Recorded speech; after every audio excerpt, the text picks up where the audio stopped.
जनता के लिए चंद्रशेखर आजाद ने खतरे में डाली अपनी जान। जिसके इलाके में जाने से डरते हैं नेता, वहीं डाला चंद्रशेखर ने डेरा।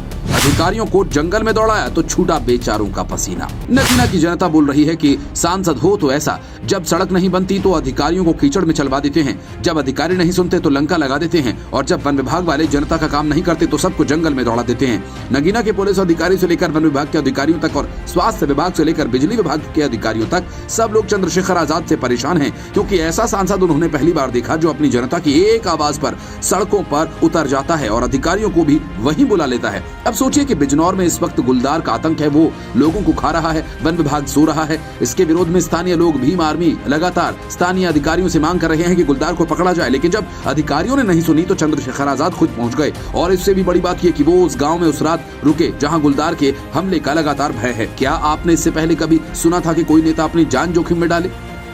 आपने यहाँ बहुत एमएलए बनाए, मैं आपसे ये चाहता हूँ कि इस बार ये लड़ाई लड़ने का मौका आप मुझे दें, जिससे मैं जो सड़कों पे लड़ाई लड़ रहा हूँ वो सदन में भी जाके लड़ सकूं, आपके हितों की रक्षा कर सकूं, आपकी आवाज उठा सकूं। आपके यहाँ भी गुलदार ने 20 से ज्यादा लोग मारे सर, कोई बोला कि नहीं? आप बता, क्या आप टैक्स देते, आपकी सुरक्षा जिम्मेदारी सरकार की नहीं है क्या? सरकार क्यों आपकी नहीं सुनते? क्योंकि आपके पास ऐसा नेता नहीं जो आपकी आवाज उठा सके। मैं आपसे ये कहता हूं, एक बार आप मुझे लड़ाई लड़ने का मौका सदन में दें, जिससे कि मैं ये बता सकूं कि पॉलिटिकल पावर के जरिए जिंदगी में कितना बदलाव है। चंद्रशेखर आजाद ने खुद पहुंचकर जनता की आवाज उठाई। साथ में उन्होंने सोशल मीडिया के जरिए भी प्रशासन और सरकार को लगातार घेरा।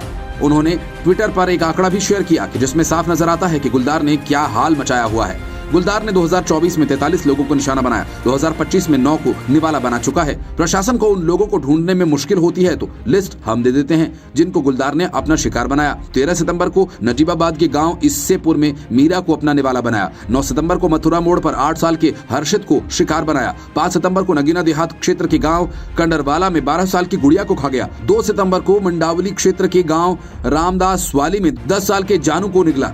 7 अगस्त को अफजलगढ़ के भिखवाला गांव में पूनम देवी को गुलदार ने शिकार बनाया।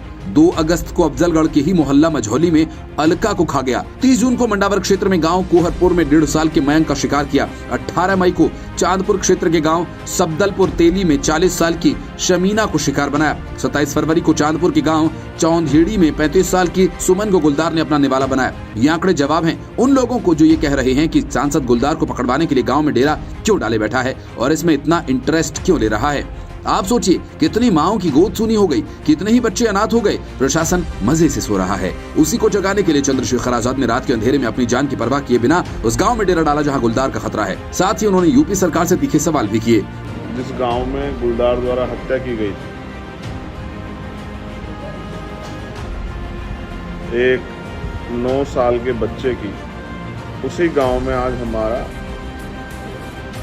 डेरा ये पड़ा हुआ है। हम और हमारी टीम आज उसी गांव में है। शर्त ये थी कि क्या तो अधिकारी कर्मचारी ठोस कार्रवाई करें, अदरवाइज हम लोगों की जान भी उतनी कीमती है जितनी आम लोगों की। तो हम लोग अपना रिस्क लेके उसी गांव में, जहां गुलदार का हमला लगातार जारी है और जहां लगातार गुलदार को देखा जा रहा है, हम लोग उसी क्षेत्र में जो है रुकेंगे, पहुंचने का काम करेंगे